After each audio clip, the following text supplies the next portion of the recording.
Hello and welcome to this week's episode of the Girls Like Hoops podcast. I'm Tori. I hope you guys are having a great week. First things first, like and subscribe. Follow me on whatever you listen to this on to stay up to date on new episodes. And if you have any thoughts, comments, or opinions about the things that we talk about or things that I maybe didn't touch on, feel free to get in the comments on YouTube or Spotify and share your thoughts. You know, I usually try my best to respond, so I'm going to be there. For housekeeping, I'm going to be on a podcast called Responsible Degenerates tomorrow, and I'm going to be linking it in the description below if you want to check it out. But that's going to be happening. I'm not going to lie, I'm kind of nervous, but I think that this is going to be fun. It's important to try new things. Also, if you want to know when these episodes are coming out, because I know that I've been pretty bad about not posting every single week, I usually let you guys know on Twitter or on TikTok, and I give like updates here and there. Also, there's a TikTok live show that I do with Justice as well, and it's called Unbiased and Unbothered. We just talk about, hot topics, whatever's going on, and it's just a really great space to have like live conversation with people, and other people can, we can kind of have like a back and forth conversation, get people's opinions on things, and just talk about stuff. So if you're interested in that, feel free to check that out. We're usually going live like 2 or 3 times a week. There's not like a set day, but usually Justice will tell me when it's happening, and I try my best to, let people know. But yeah, we're going to talk about some trades, some waves. We're going to talk about the injuries that have happened, some award predictions maybe, and then we're going to do a team-by-team analysis. I actually was going to do the game-by-game one because I got all my stats together and everything, but so much has happened and I have so many thoughts that I just feel like we'll just do the team-by-team thing, and then next week I'm really going to lock in, and then we'll just cross our fingers that I actually lock in for real this time. Anyways, let's get into the basketball. All right, first things first, Tori's player of the week. I'm going to go ahead and give this to Kayla McBride. She played really well versus the Aces, I think it was a week ago. I've lost track of the days, guys. I've lost track of the days. But I think she shot 8 of 8 in the first half of the game. And then since Napheesa's been out with her injury, she showed up to play, and she's just been doing well. So I'm going to give that to Kayla McBride. Keep doing what you do, and let's continue that same success into the playoffs. Also, they clinched a playoff spot today when Dallas beat the Fever, so shout out to Dallas. Anyways, let's get into some award predictions. I'll be honest, I don't really care about awards. It's not really something that's important to me. Obviously, MVP and Rookie of the Year, but outside of that, I don't usually it's not really my thing to predict, if that makes sense. Anyways, it doesn't really make sense. Let's just get into it. For the All-WNBA first team, I made this list 5 minutes ago. So let's just see what the vibe is. Obviously, for the guards, let's just start there for the guards. I have Alysha Gray because she's had an amazing season so far with the Dream. So you obviously have to tip your hat to her. She started off the season well and just has continued on with that success throughout the season.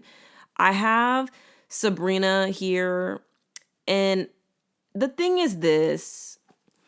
It's not that I don't think Sabrina should be first team, because she is having a great season, and I do like that in the off season she's really developed her game beyond shooting threes.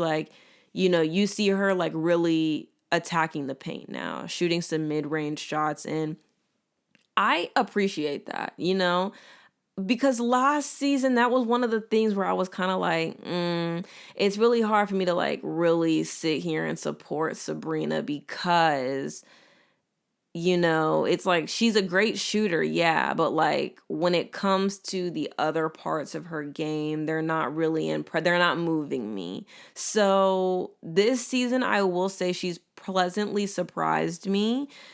I don't know. She's had some great performances, and I'm going to leave it at that. So I don't know if I think that she's first team, but it's also I don't really know if I think the other people that I've put on this list have been better than Sabrina this season. So anyways, other guards on this list, I have Kelsey Mitchell, because she has really she's carried a lot of the weight of the Fever with Caitlin being out, and then now with, you know, different injuries to the point guards and everything. Like, she's been very consistent. And it seems like she just gets better and better as the seasons go on. So Kelsey Mitchell is definitely like in the conversation for me. I don't have a vote in this, but I think that she should be she should be in the heads. She should be in the minds of voters. Like, that's a name that needs to be here. Then I have Paige Bueckers. You know, this was actually a topic of conversation on Twitter as well. Some people were saying that, you know, as a rookie, you know, she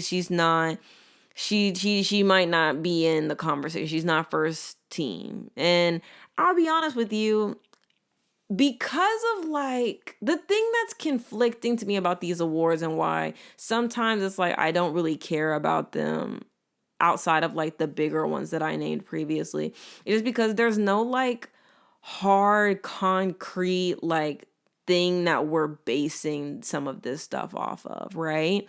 So it's like when we're having these conversations about the MVP or rookie of the year or whatever, or all WNBA, it's like, are you going just based off of stats, or are you looking at something else? And if we are looking at something else, are we all collectively looking at the same thing, or are we just like going off vibes, right? Because that's been like the biggest point of conversation for MVP. Like at the beginning of the season, it was being heavily pushed that it's Napheesa Collier. And I am a Lynx fan, so like obviously I'm like, oh, Napheesa, amazing player. I will put a lot of my eggs in her basket. And then obviously there's A'ja Wilson, who is the greatest women's basketball player right now. Like, she is the best, hands down, the best basketball player in the league right now.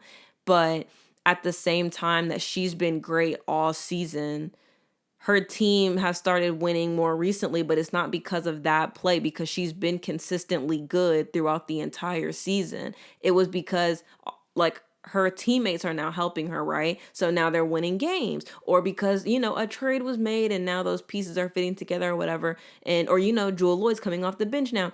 They're winning games regardless now. But it's tough for me to sit here and say most valuable player, even if, you know, the team gets into like a top 4 seeding situation by the end of the season.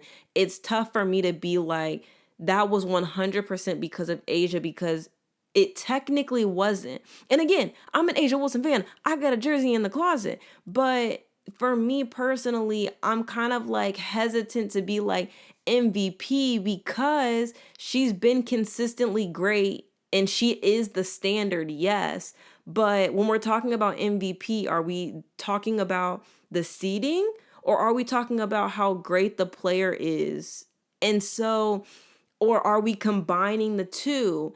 And if we are combining the two, then that takes A'ja out of the conversation, because again, she's been consistently great the entire time, but her being consistently great hasn't impacted the winning and losing. Like, her other teammates maybe not having good nights or not having good stretches has been the thing that's impacted the winning and losing. So for me, that's not giving MVP this season, but I still acknowledge that she's the best basketball player in the league. Like, she's the standard. Everybody should be striving for those numbers or to be dominant in that way, if that makes sense. So for me, that kind of takes A'ja out of the MVP picture, but like, she's the best player in the world, so she should be in conversation at all times. So I clocked that. I recognize that.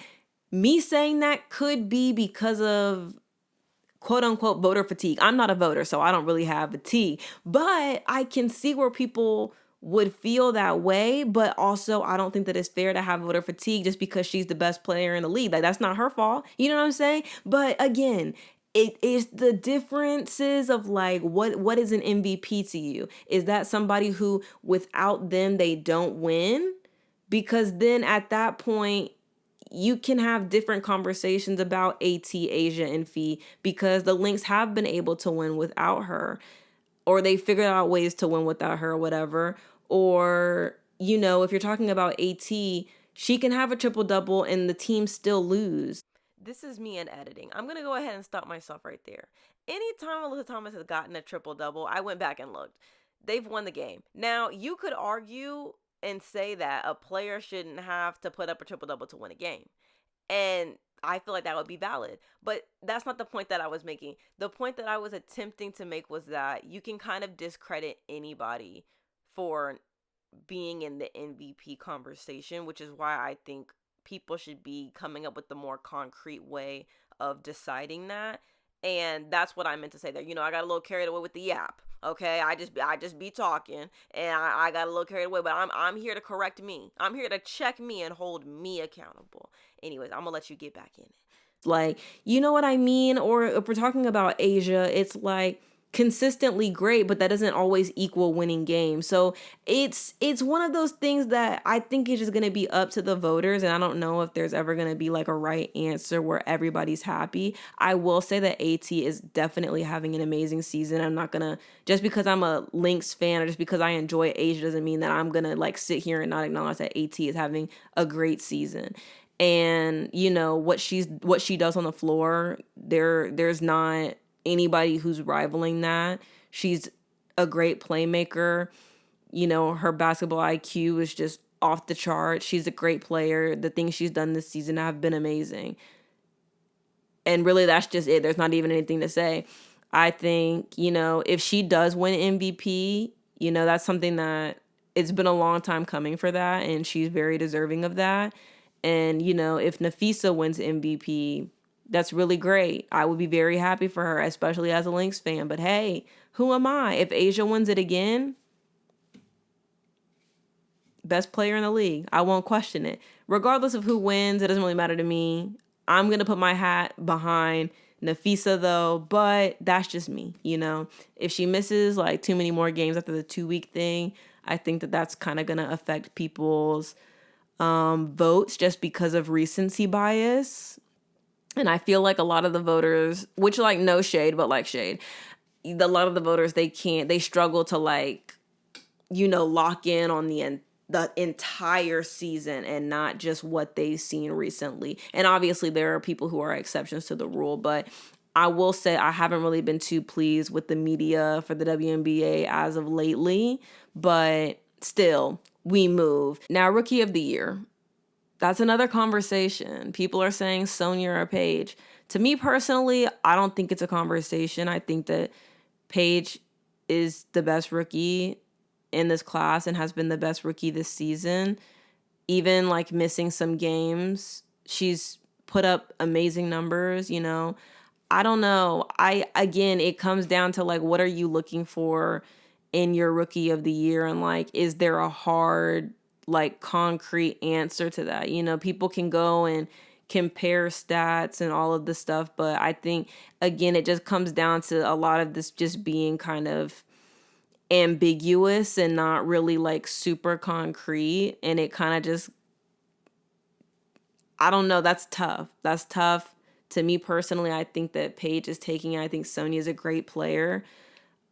I know a lot of people have said like Paige is, the only rookie who scored double figures all of her games and all of that. And I don't care about all that. I'm not really a stats person. When I watch the game, I feel like the Dallas Wings do not stand a chance at all of winning the game. And again, this comes down to roster construction and everything like that. And I think that both of these rookies are in two different situations, but that's kind of how it is for every rookie. So it's tough to even, use that as like, as an excuse or whatever.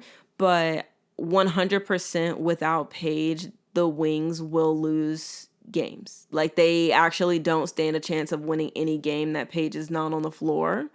And I think Sonia has amazing impact, but there have been games where Sonia doesn't have like crazy stats or doesn't do anything too crazy, and Mystics have won the game, or maybe they lost the game, but still it's just one of those things where I don't think that like the Mystics winning a game is 100% solely on Sonia's like back, and it is because of the roster construction for that team, yes, but it's also, again, it's just a lot of ambiguity involved in all of this, and which is why I don't really care for it. I think if we had like a really clear-cut thing of like what we're looking for and that's going to be your rookie of the year. But every year it feels like it's just a conversation, which is fun.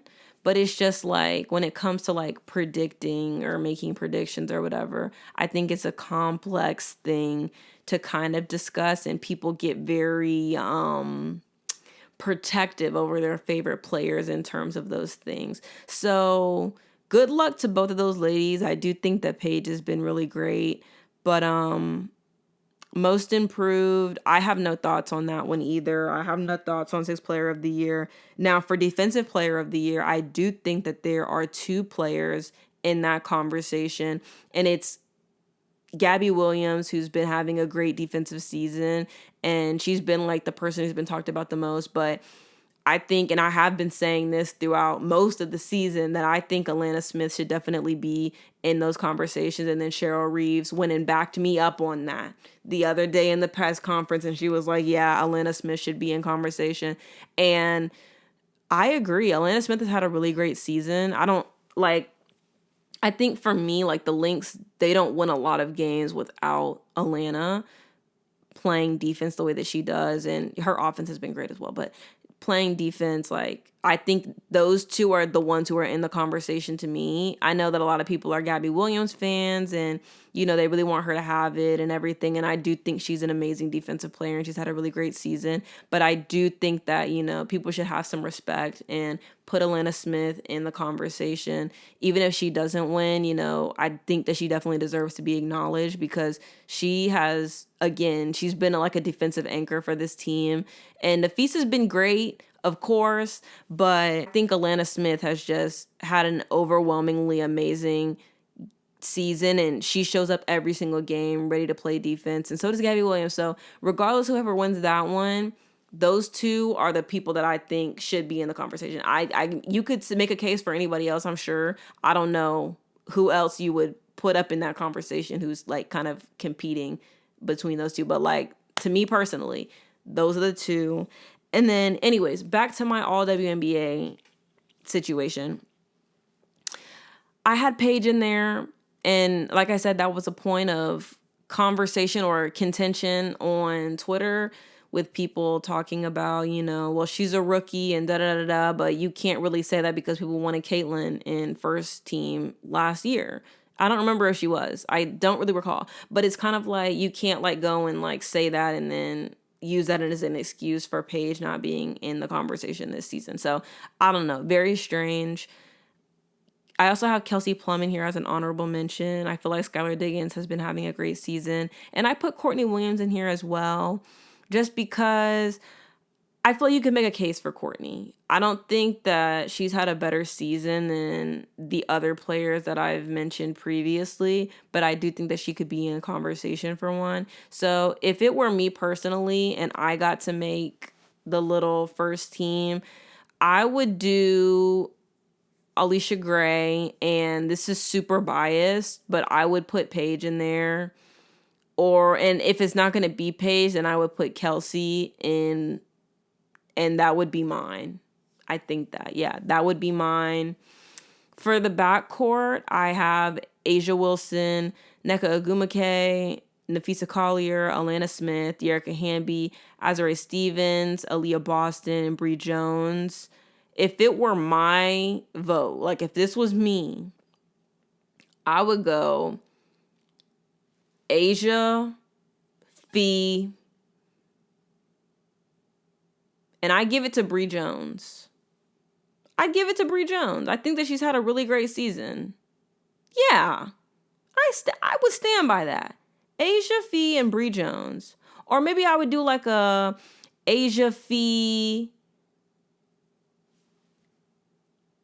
Dearica? Dearica's been having a great season.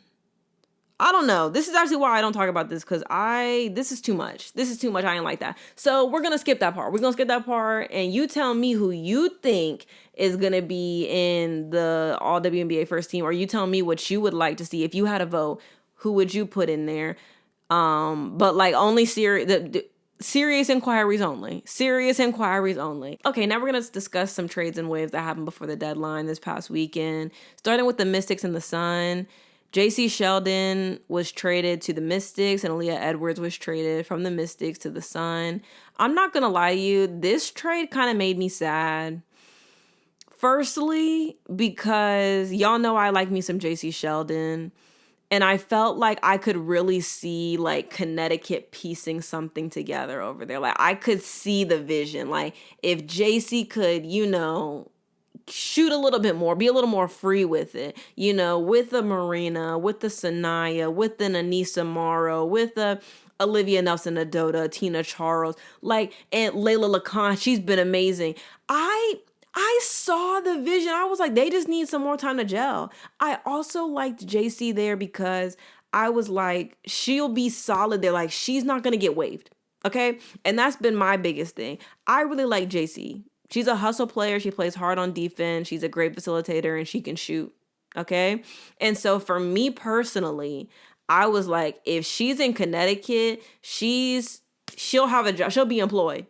She'll be employed for the next few years, okay? So when this trade happened, I will not lie to you. I'm disturbed. I'm nervous. And let me just say this to the Mystics. If y'all trade my sister, or if y'all waive my sister, forget a trade. I don't mind about a trade. If y'all waive my sister, I'm going to have to come over there to the offices and I'm going to have to handle business. Know that. Anyways, but the Jacy Sheldon trade, it makes me nervous because I know that Georgia Amor is coming back. And if Sug Sutton is going to be, signed on next year, and I'm not really saying that Jacy's a point guard, but she can run the point. She can facilitate. She can shoot. But if you have a Sonia Citron, if you have a Kiki, if you have, they have tons of picks in this upcoming draft, it's like, dang, well, who you gonna cut?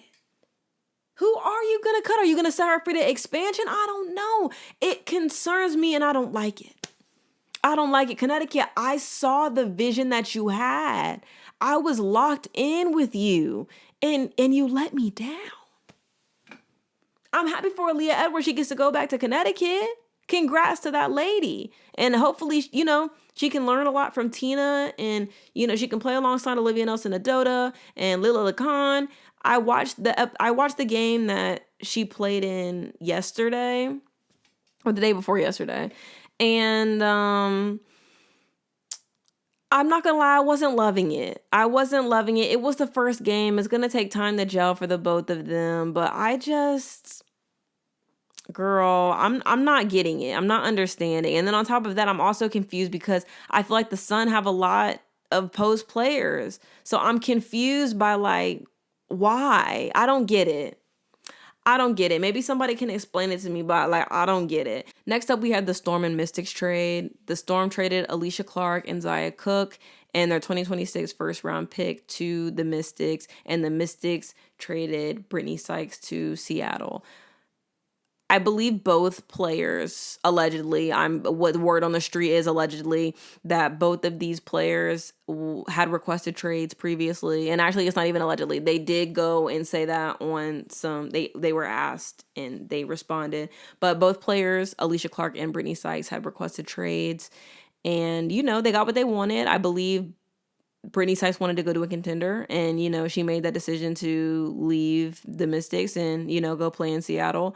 And honestly, so far, she's played well with Seattle. I think she's contributed.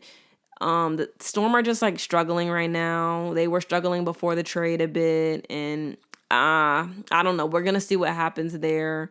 With Alysha Clark, when the trade first happened initially, I was like, well, at least they traded her to, a team that she's played for before, and I thought it was a good move because, she has been struggling offensively, and she was struggling last season offensively, so I don't know. I'm interested to see, how that goes and, whether or not she decides to play again another season and continue her career, so I'm interested to see what happens there. There's a lot of speculation and stuff going on.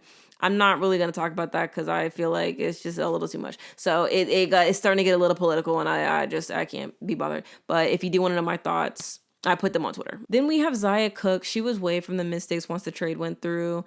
I felt like that was a good decision for a few different reasons. The first being, I've seen her play for the Sparks and for the Storm, and I haven't really been like super impressed by anything. I will say that I know that, like, you know, she spends a lot of time in the gym and she's always improving her game and everything. So it's not, I don't think it's like a lack of effort thing.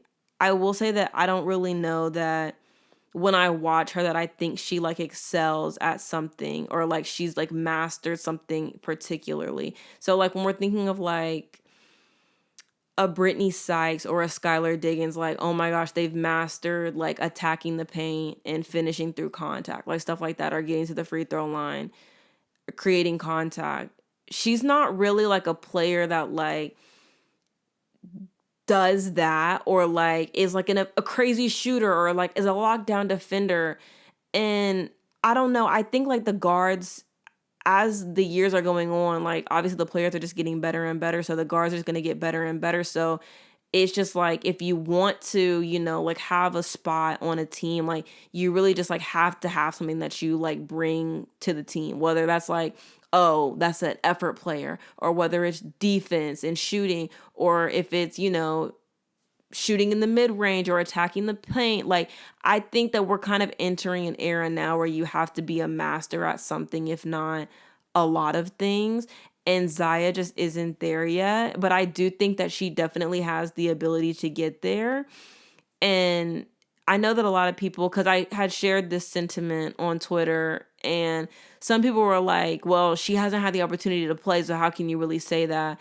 I think that it's fair to be, you know, critical of that take. And at the same time, I think it's fair to say that there is something that these coaches are seeing in practice or aren't seeing in practice. And that's the reason that, you know, she doesn't get a lot of playing time. And so I don't know what it is, obviously, because I'm not a coach and I'm not in practice and all of these things. But I just think that she has some more things to add to her game. And when she does do that, you know, she will definitely have an opportunity on an expansion team or even just have a role on a team that already exists. But I definitely do think that this wave was a good thing for all parties involved. And I hope that she does land on her feet and she finds, you know, a system or a fit somewhere.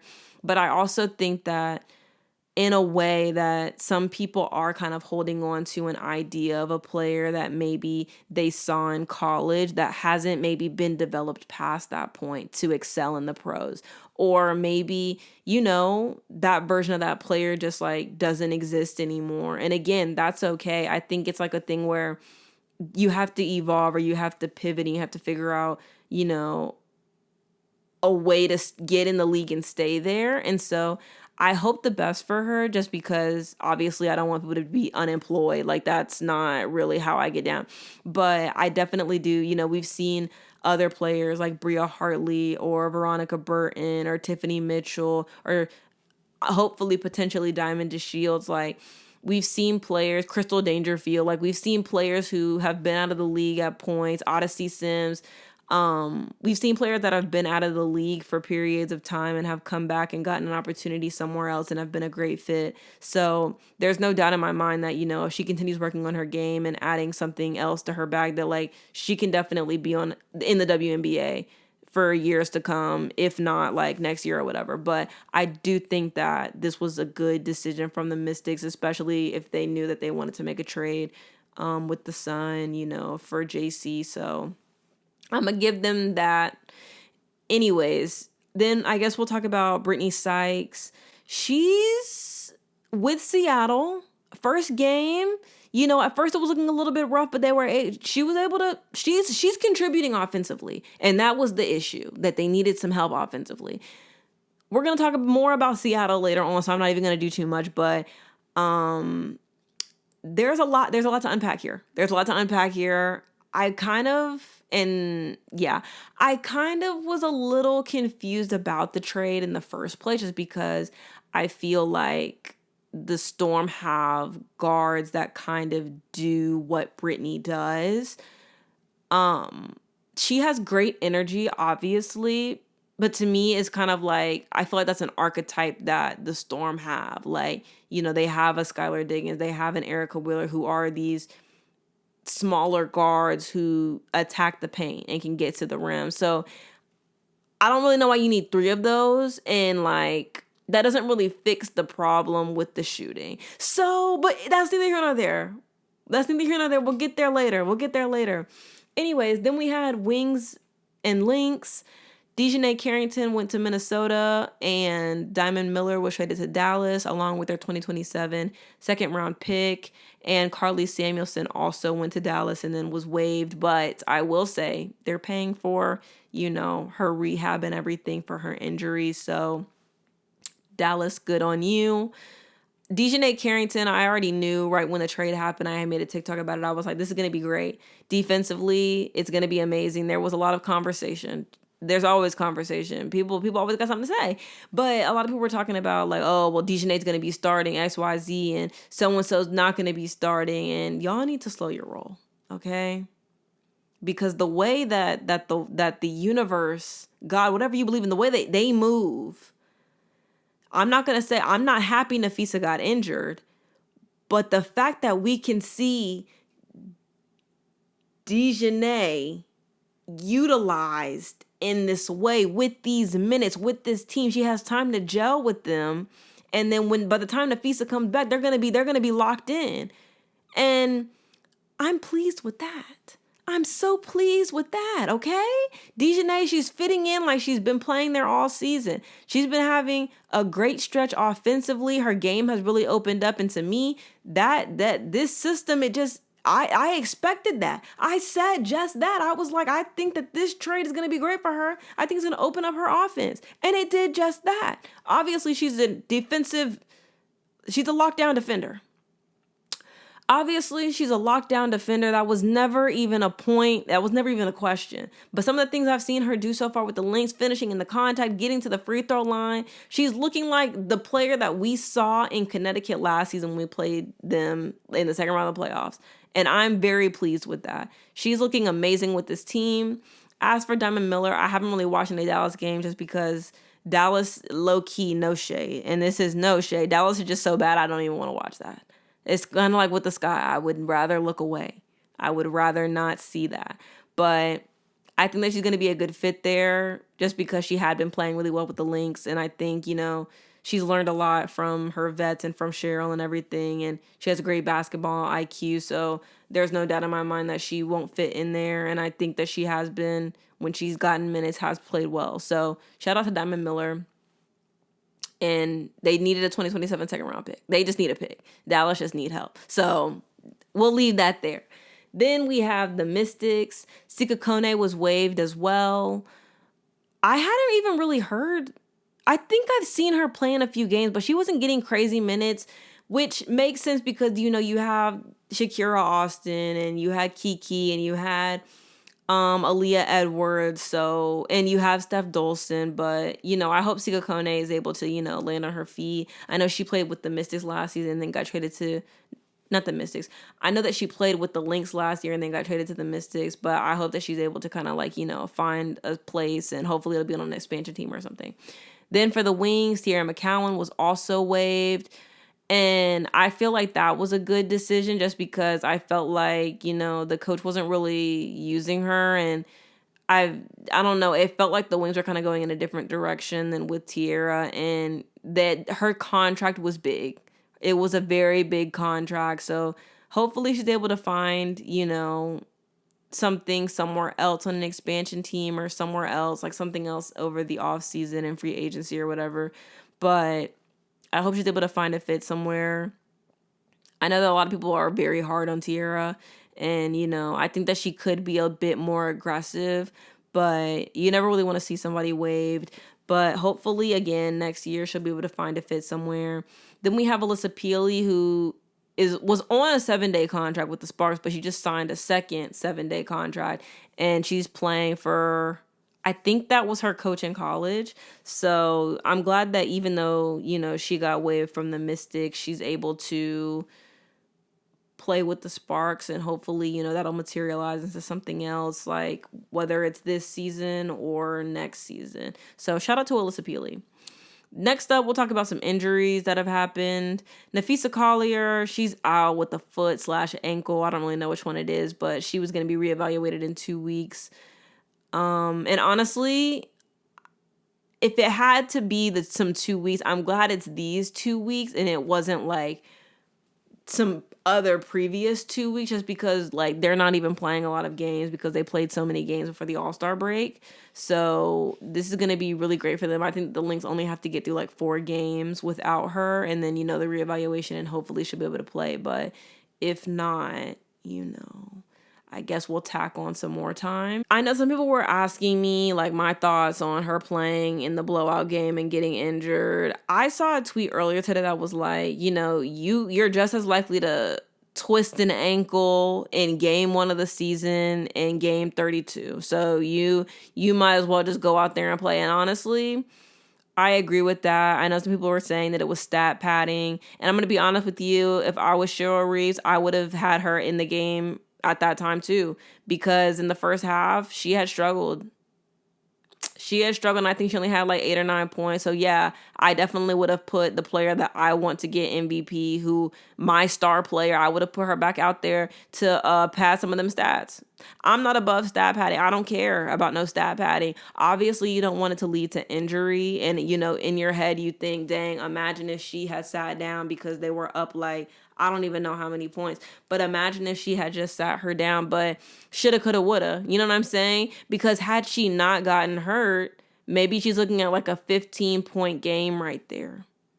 And that would have been better than the 8 or 9 points that she had previously. So it's, again, if she didn't get hurt, it's not a big deal. She got hurt, so it's a big deal, you know? And obviously, you know, Cheryl was like, you know, you don't want that to happen, but it did. And, you know, I have to live with that decision or that choice or whatever. And that is the truth. And now we just have to cross our fingers that Napheesa is going to be okay. But I think she's going to be fine. If anything, I think that she did need some rest. So it's unfortunate that she had to be hurt to get this rest. But hopefully everything will be fine. Then we have Sydney Colson, who tore her ACL and will be out for the remainder of the season. And then Aari McDonald also was injured. She has a broken bone in her foot, and she will be out for the rest of the season. The Fever are really just, they're struggling. And, you know, you don't want to see that for either one of them, especially because, you know, Sydney Colson is a player that is so beloved by a lot of women's basketball watchers, and especially WNBA fans and everything. And she's so fun and entertaining and everything, and you don't want to see, like, you never want to see somebody go down like that. And so many ACL injuries have happened this season, and it sucks that it's like so late in the season as well. But yeah, I hope that she has like a safe, full, healthy recovery coming up. ACL injuries have just been, it's been so bad in the WNBA this season, and it takes so long to come back from that injury as well. So shout out to Sydney Colson. Then we have Aari McDonald. I hope that she's okay as well. Like, the Fever just can't catch a break. And Aari had been, you know, waived from the Sparks or whatever earlier on this season. So I was happy that she was able to find a fit, and she was playing well for the Fever.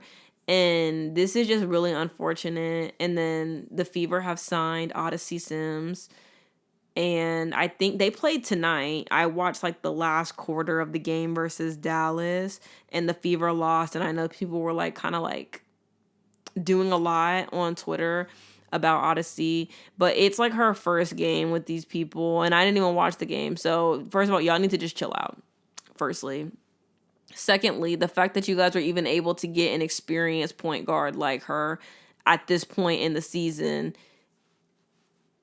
we should all, like, y'all should be thanking your lucky stars. Like, and then on top of that, like, it's not even like the loss was bad. Y'all lost by like 2 points, or was it 1? I don't even remember, but y'all barely lost the game. So, you know, a little bit of tweaking, running through some of the plays a little bit more, like, I'm sure y'all got it in the future. But yeah, chill out on my girl Odyssey. But hopefully the Fever are able to, you know, Caitlin's able to play soon and they can make a real playoff push. But the Fever have honestly been playing pretty well.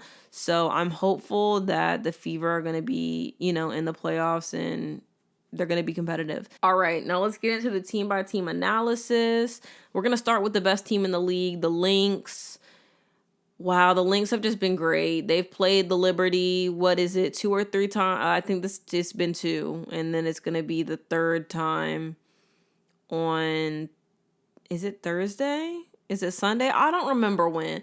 But regardless, the Lynx have been playing very well. They've beat the Liberty twice. They beat the Aces, blew them out, smoked them real good. They beat the Mystics.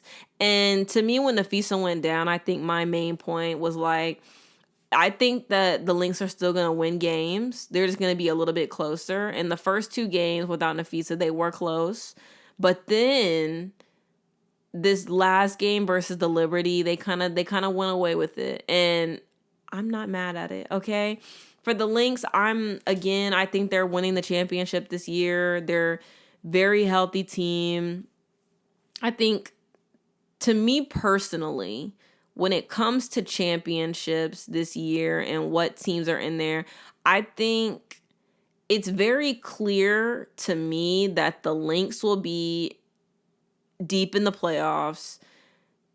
I think the Dream will be deep in the playoffs. The Liberty, I feel like I need to respect them because they were the champions last season, but I'll be honest, right now what I'm looking at, I'm not impressed. I think that if Stewie comes back, it becomes a question of how is she coming back, right? Is she coming back 100% or is she coming back like 75, 80? And so it's like, even if she comes back 75, 80, can the rest of the team kind of pull together and, win this chip? And right now, what I'm seeing from the Liberty, I'm not getting that. And even like from the Mercury, because I know that people were really like, oh, the Mercury, like they're going to be there. They're going to be in the championship. They're struggling a bit. But let's actually have the conversation for a second. In terms of championships and deep playoff runs, when I watch these 13 teams play basketball, there's like 2 teams that are playing like ethical hoops. There's 2 teams that are playing like a well-oiled machine, and everybody else is like somewhere on the spectrum of like the wheels have fallen off the machine, doesn't even run, and not a well-oiled machine, but something adjacent. And so when I think about those well-oiled machines, I'm thinking the Lynx. I'm thinking the Atlanta Dream. Outside of that, I'm not really like overly impressed with anybody else's performance. I know that some people were kind of saying, oh, well, the Mercury are looking good. Sometimes they look good. Sometimes they don't. And I think that like 50-50, like, we always have these conversations of like anybody can get beat on any given night. But to me, there's only like 2 teams that I know for a fact, even if they lose, it's going to be like a hard fought loss, or like they played and made like the right decisions throughout the entirety of the game. They just, they messed up a bit in some places. Like maybe, they got a little bit rushed, which is something that I feel like happens to the Dream sometimes later on in games. But that's typically when Ryan Howard just isn't on the floor or Jordan Canada isn't on the floor. They get a little bit rushed. But outside of the Dream and the Lynx, there aren't like anybody else. I feel like that's like, oh, it's up for grabs. It doesn't matter who's out on the court. Like with the Mercury, it's like I'm expecting them to be because they have that talent and we've seen them kind of dominate in certain areas. They have 4 like stars on their team. Like it makes sense in my mind that the Mercury would, be making a deep playoff run. And maybe they do. But right now I'm not overly impressed with their game. Like post All-Star break, we're supposed to be seeing like people kind of clean things up, like putting finishing touches on things. And instead, like some of these teams, they're falling apart. Like the Mercury aren't like, oh my gosh, they look awful. Like they're not the worst team in the league, obviously. But it's also like they be getting beat, and it's not often. And then when we think about the Storm, they're going through a thing, which I don't even really completely 100% understand. I will say that I do think they don't have a bench, but that's been a problem since last season. And, people will talk about, getting rid of Sammy Whitcomb or not playing Dominique Malonga or playing Ezzy too much or, taking Gabby out of games. And it's still just like their issue mainly is like that fatigue factor. And it's like, I understand that having fatigue is valid. At this point in the season, having fatigue is valid.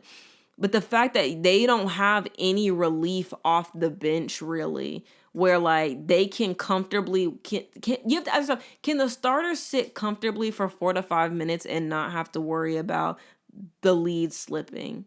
And because they're older, it's like you need to be able to count on that, and they can't. So the Storm, I'm not gonna sit here and say because they're older they can't win something, because they're very talented on paper. They're just losing games by like one possession really, because even when they played their game versus the Lynx, and at this point we're just talking about the Storm, and I'll get back to the broad topic I was talking about later, but I said I was coming back to that topic, but I never did. I forgot. But basically, what I was really just saying and was going to come back to was that there's really only two teams that are consistently playing good basketball right now. And obviously, there are players and teams out there who can flip a switch and they can start performing, and that's not going to be an issue. But as of right now, of the games that we've seen post All-Star break, I think there's really only one or two teams that are truly like, they're definitely championship contenders. We talk about the Storm, it's like, yeah, they're older, but they have a lot of talent on that roster. Like Skylar Diggins is a great point guard, great player. Like, she's a dog. Then we're talking about Nneka Ogwumike. She kept them in the game versus the Lynx. Like, she was the only reason they were still in that game, honestly. And then I think the game versus the Sparks over the weekend, I think it was like Sunday, they lost the ball like on a defensive possession. And it's like the worst things happen at the worst times. And then it's also like people talk about the fouling and calling the game fairly. And I will say, when the Storm played the Lynx, they had the ball, but the clock got like reset to like 2 seconds or something, and they didn't have a lot of time to like get the possession together. Regardless, people were saying that that's when they lost the game, but the Lynx had like given up like a few possessions in there, so they were basically tied, right? And then the Lynx were just able to prevail over them. But a lot of times the Storm are losing games closer to the end of the game, and it comes down sometimes to defensive possessions, but sometimes it also comes down to them not being able to get a shot going, which you're like, that's why they bring in Brittany Sykes, or that's why Dominique Malonga is put in the game. But then it's like, I understand people like Dominique, and people are kind of off Ezzy right now, which is kind of strange, because to me, it's like Ezzy has that experience. Like, she's a great defensive player. Like, she was in Defensive Player of the Year conversations last season, and I think people are so like quick to forget those things because of like that recency bias. It's like Dominique Malonga is a great player, and she will be great as long as she continues developing the way that she is. But it's also like, you need to put Ezzy in the game when it's the final possession like that and the game's on the line. Like, Dearica Hamby was cooking her on defense. And again, that's something that you just have to learn with time, and that's something that you have to work on, and you have to get like, experience for. But when you're like on like, what is it, like a 5-game losing streak, you need your best defenders in the game at that time. And I don't even think Gabby was in the game at that time. And so it's just like confusing to have made that decision. Now, Dominique did have a really great game offensively, but it's still like, that is just like, decisions like that are like things that are losing them games. Or it's just like, again, like not having shooters, not having somebody who can help you offensively because, people are packing the paint, or they're stopping you from attacking the paint. It's just things like that. And right now, like, unfortunately, I don't think that the coach makes it past this season, which sucks because I don't necessarily think that the team is losing games because of coaching all the time. Like, I do think that coaching plays a role in that, but it also comes down to execution and knocking down shots. And I don't know. There's a lot to unpack there, but if the Storm do want to do something, like, they're definitely going to have to start playing better, and they're gonna have to win their next few games because the standings are so close that it's like if you lose a game, you're out of the playoffs. They've got to hit the ground running, and the Sparks are doing nothing. They're on their tail. I'm not even gonna lie to you. I don't even know where they're at in the standings right now, but like the Sparks are definitely moving up right now. So now we'll talk about the Mercury. Obviously you have AT, great facilitator, and honestly she's been getting her shots. She's been going to the attacking the paint, going to the free throw line. She's been playing well, a great defender.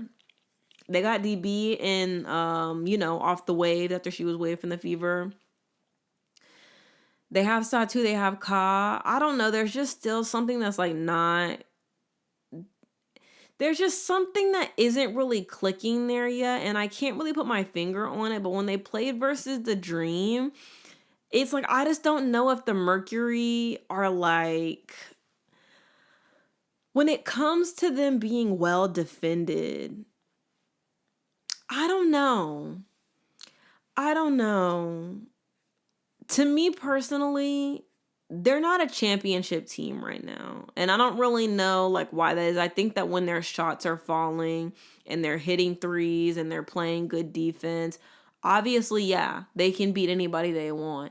But there's just something that's not clicking some games. Like a few games more recently, they've really been struggling. And I don't really know why that is. I can't really put my finger on it. But I don't see the Mercury getting a championship this year, and that's okay. Again, I can't really put my finger on exactly what it is. It's like sometimes Ka has good games, sometimes she doesn't. Sometimes Satu has good games, sometimes she doesn't. Like AT's definitely showing up every night, but it's also like who else is gonna help her? And a lot of times, I'm not gonna lie, like sometimes it doesn't even like outside of DeWanna Bonner and stuff, and like if these players have good teams, sometimes it's just like not good teams, but if these players have good games, but sometimes it's just like sometimes other people don't show up to help her for the game. It's like she can have 20 and 10 and it doesn't matter because she didn't have anybody else scoring on the team, or other people weren't, hitting their shots. And obviously, again, it's a very talented roster on paper. It's just about like on paper is so different than like in-game decision making. And sometimes like I don't love that they shoot shots so early in the shot clock. I think that AT definitely offers a calming presence for a lot of people, and she's not being sped up. Like she plays the game at her speed, and that's good. But I think her teammates sometimes do get sped up, and sometimes, that causes like they move the ball well. I don't really know. But to me, they're not giving champions. Then we have the Dream. I like the Dream. That's the home team, Bree Jones has played well. BG was out with a neck injury for a few games, but played well versus the Mercury. Jordan Canada has played well. Alysha Gray's been having a great season. Ryan Howard is back. She's playing. The Dream, as long as their shots are falling, Naz Hillman has been playing well. I mentioned that last episode. I think the Dream definitely have like the recipe to, make a deep playoff run. I think they're like a piece away from a championship. I just don't really know what that piece is. I don't know if I see them winning it all, but also if they did win it all, I wouldn't be surprised. But I think for me, like if it's like a 7-game series versus the Lynx, I'd take the Lynx over the Dream. But I definitely think the Dream will put up a fight, if that makes sense. But the Dream definitely have like their thing figured out. Like this is a team that looks miles different from last season. I did not like the coach last season. I felt like she wasn't utilizing a lot of her players. It honestly didn't even make sense that she had like so much talent on the roster and like they weren't winning games. Like that was something that was so baffling to me. But I definitely think this season it's going to be different in the playoffs, and if they end up making it to the championship, I wouldn't be surprised just because everything is clicking for them in a way. But also, I do think that sometimes the team does get sped up and, or sometimes they don't make the best decisions when it comes to like shot clock and time management. So I'm going to be interested to see like, how teams decide to play them in the playoffs with that knowledge. Anyways, moving on to the Liberty. They haven't been healthy all season, not fully. They got Emma Miesemann and she's kind of starting to find her groove. At least she was today. Games I've seen previously, I haven't really been like super duper impressed by her play. I know that she was on minutes restriction, so who's to say. But Sabrina's definitely been playing hard and keeping them in the paint. I'm definitely gonna give her 10s. I think people were very critical. I was one of those people. People were very critical last season of her play and her contribution to the chip and everything, but this season it's like a night and day thing almost. She's looking very great. Again, she's elevated her game, she's evolving, and at the same time it's just kind of not enough, which is kind of strange. Like Jonquel, she's kind of getting into the rhythm. She hasn't played a lot of the season, so I can understand her coming back and struggling a bit. Natasha Cloud is a great facilitator, a good point guard, very experienced. And Izzy Harrison has been good for the team as well. Kennedy Burke has been injured. Somebody actually brought up on Twitter today that Benajelani Hamilton has been like a very big reason and a very big piece to why this team doesn't look as good as it did last year. And I definitely agree with that. Even when Stewie was playing, I know that she had the injury. I don't really know how long, she was playing through that before she was sat down. But I don't know. Again, I said this a little bit earlier, but even if Stewie does come back, it's still like, how much is she going to be able to give you? How much are other people going to be like giving to make up for that? And I think that that's more so the bigger question. I feel like Leonie Phoebus hasn't really had the same season that she did last year. Like I said, Kennedy Burke has been in and out. Jonquel is kind of coming back. Emma is, finding her fit with them. Sabrina's doing what she needs to do. I don't know. Niara Sabali has been out as well. To me right now, it's just not, I don't see it. And it could be because I'm a hater, but I just don't really see it right now. I don't see a pathway to that win. I feel like there are other teams that are better than the Liberty right now. And, obviously that's something that can change because there's still a couple games left in the season. And I do think they're going to, they're going to make the playoff push. But when I think about them playing the Dream, I don't know if I see it. I don't know why I see it. And even like with the Lynx, it was kind of like they kind of tried to battle back in the games that I've seen them play. And, they just kind of don't have enough, or they kind of try to go on a run like late in the game. And it was even before then when they were winning games earlier on in the season, it was kind of like they would get complacent with their lead and then they would start losing the lead and kind of like taking crazy shots. And I feel like the offense that we saw earlier on in the season is not the same version of the offense that we're seeing right now. And I don't know if it's just, it's just getting later in the season. There's no Stewie. They're trying to get acclimated with each other and getting, used to playing with each other. But like right now, I'm just not seeing it. I don't see it for the Liberty. I don't know. I think the thing that makes the Fever really dangerous to me is the fact that they've really figured out how to win without Caitlin.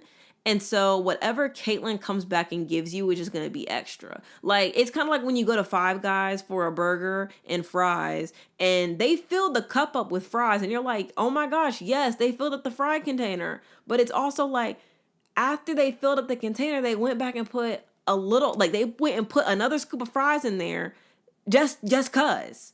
So whatever Caitlyn comes back and gives you, which is going to be extra on top of whatever they already figured out. And so I think that the Fever low-key might be a little sneak team because they've been beating a lot of teams. And they've done it, yes. They were doing that with Aari McDonald and with Sydney Colson. And so figuring out how to do that with Odyssey Sims is going to be different. But the fact they only lost this most recent game by like 2 or 3 points with a new point guard they probably haven't even had a chance to really even play and practice with, that's scary to me. And again, if Caitlyn comes back, like, who knows what you're looking at then? I don't know. I think it's going to be interesting. I think that people are kind of sleeping on the Fever right now. I definitely think they're going to be competitive. I could see them getting out of the first round depending on who their matchup is. But if their matchup is like the Lynx or the Dream or the Liberty, I don't know if I see it. But I think they're going to give some people a run for their money. Those are just my thoughts. Anyways, next up we have the Valkyries. I thought I saw the Valkyries in the playoffs, but I don't think so. I think the Sparks are about to take their spot.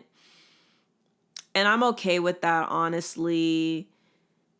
Yeah, I'm okay with that. I'm very okay with it. I think the Valkyries, like, I like Carla Late. She's a fun player to watch to me. Kate Martin has looked really great as the season has progressed. Veronica Burton has been good. I honestly wish we were talking about Veronica Burton more. Tiffany Hayes has played well. Timmy Fagbinley as well. The Valkyries have something good. They're very gritty, and I can definitely see them. Cecilia Zandalicini has been amazing as well. I can see them not making the playoffs, but also not like trying super hard to, get a lottery pick. Like they give me kind of like Golden State Warriors vibes of like, we're just going to build from like what we have from the ground up. Like we'll just build through the draft. They give me that. Like they could potentially make some trades or something, but I think that Natalie's such a great coach that as like the seasons keep going, she's going to be able to like work with whatever you give her. So it's not really going to be like a big deal. And I can see them making the playoffs within the next like 3 to 4 seasons. Like I definitely see that, if not this season. But I think that the Sparks are definitely about to come take their chain. So I'm going to take the Valkyries out of the playoff picture right now.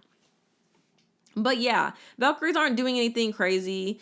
I do think that Natalie should be in the conversation for Coach of the Year for sure. I think most people have that opinion. The things that she's done with this expansion team have been really great. So shout out to her. I do think they need a star. I just don't know like who that would be. But they're gonna have their pick of the litter with like free agency happening and stuff. But I could definitely see them like maybe only going after like 1 star or something, and then the rest just like slowly building around that player. So I guess we'll see what happens. Then we have the Aces. They've been playing much better. They got blown out by the Lynx, and ever since then they've really locked in. And it was Asia's birthday the other day. Again, this is just one of those things. The Aces, their bench, it's not great. I don't think they're winning a championship. It would actually take a miracle for that to happen. They just don't have the personnel to do that, to pull that off. Asia, like I said, the best player in the world. Jackie is a great second option. Joel has been playing much better. Chelsea has been playing better as well. But it's still just like, that's just not enough. It's not going to be enough. I think maybe if they had, started the season off better. And even if they had started the season off better, I still don't even think that they just don't have enough. Like, they don't have anybody to turn to. any team that I think is making a deep playoff run, like they have some pieces off the bench that can really contribute, and the Aces 100% don't have that. And that's okay. I think a lot of people have been like, blow the team up. People have also said the same thing about the Storm as well. People have been saying blow it up. I don't know if I said blow it up. I think you can definitely obviously still build around Asia. And I think if you can get Jackie to stay, definitely do that. And then just build around Asia and Jackie. But it's gonna take a season, or is it gonna take two or three seasons to do that? And especially like making sure that you have like good, reliable role players, which is an area where they've struggled. So, and they've struggled there for a long time. So I think that whoever comes in as their GM, like they really need to, and they've traded away a lot of their picks. So I really don't know. I really don't know what to do. Like, I think that they definitely, whoever they draft or whoever they pick up, they really need to focus on developing them and building a bench. Because imagine if they had some of those draft picks. Like, imagine if they had a Kate Martin or a Daisha Fair, or a Deja Kelly or whatever. Like, imagine they had some of those draft picks that they've gotten rid of or waived at a time like this. I'm not saying that like any of those players would be like life-changing right now, but I do think those would be good players that like you could develop into something and being good role players, but they haven't done that. So Aces are going to be in a very interesting position for the next few seasons. I don't see them being championship contenders. If they are, like, again, it's going to take a lot. I do think Parker Tyus would be a game changer, but I think it's still just coming down to having reliable, consistent guards, and like Jackie's capable of doing that, but it is still like, is Jewel going to actually give you 20 every single night? Or can Chelsea give you 20 when she doesn't? Or can both of them give you 15 and then you get some points from somebody else? It's just, I don't know. Very complex. Dana Evans has been playing well as well, but the Aces aren't moving me this season, so I guess we're going back to the drawing board. Then we have the Mystics.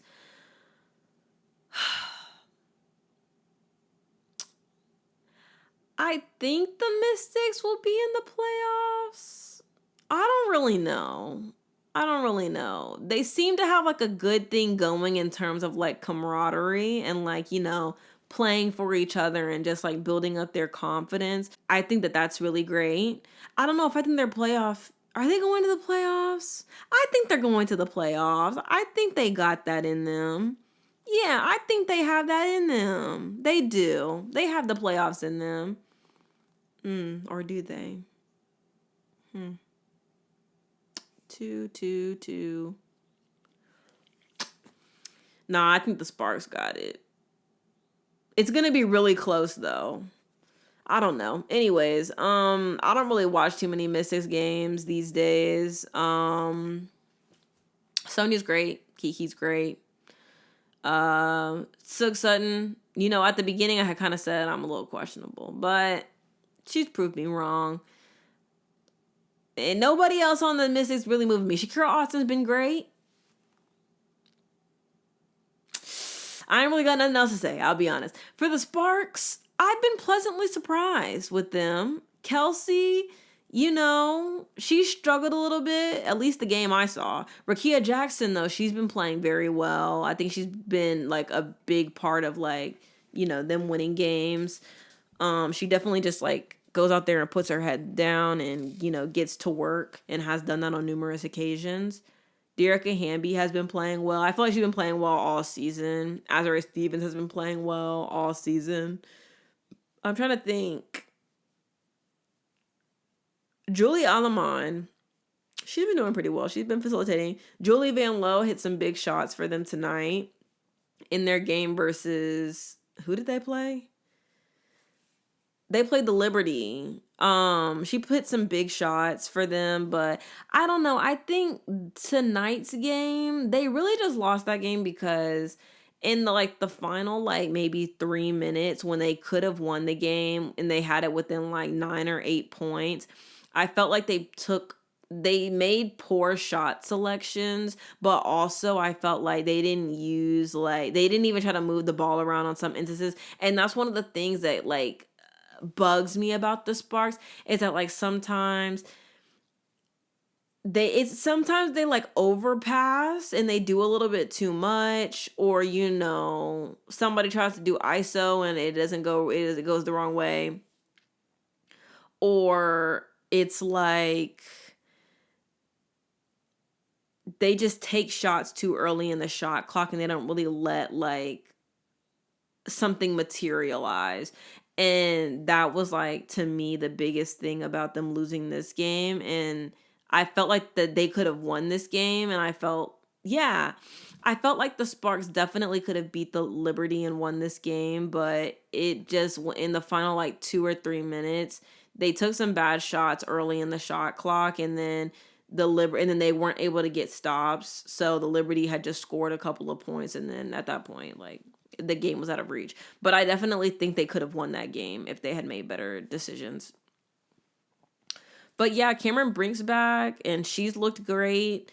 I hope her ankle's good, but the Sparks, I think they can make a push here to get into the playoffs, and I do think that, they would be a team that some contenders would definitely be afraid to go up against, but they're not winning a championship. But that's okay, because I don't think that that's the expectation. I think it's just to be in the playoffs and to, just be out there and making a push. So shout out to the Sparks. They're playing some good basketball. I'm starting to see the vision that Lynn Roberts has, and she better be glad, because I'm not even going to lie. People are going to be calling for that job soon. She locked in, though. She locked in. Oh, yeah, and Ray Burrell has also been good in her minutes off the bench as well. I almost forgot. She's played well, yes. Then we had the Sky. I don't watch no Sky games. I think I may have taken a peek at a little bit of the Fever game just out of curiosity. Maddie Westbelt has been getting some more minutes, and so that's been cool. I see her on the boards and stuff. I hear Camilla has been getting some double doubles. Shout out to her. The Sky the front office, they're just gonna have to be more serious. That's really all there is to say. They're gonna have to start making better decisions, and the thing is that I'm pretty sure that we all know that better decisions will not be made until some changes are made in ownership or front office, whatever. The Sky, they're just not great, and that's almost, and it's crazy to say this, it's not even the players' fault. I won't even put it on the coach. This roster was poorly constructed from the start. I know people have been on Haley Van Lit's neck. I think that, you do have to give grace to rookies. And, this is still just something that nobody saw coming with Courtney Vandersloot getting hurt. And then, Angel getting hurt and needing to pivot from that.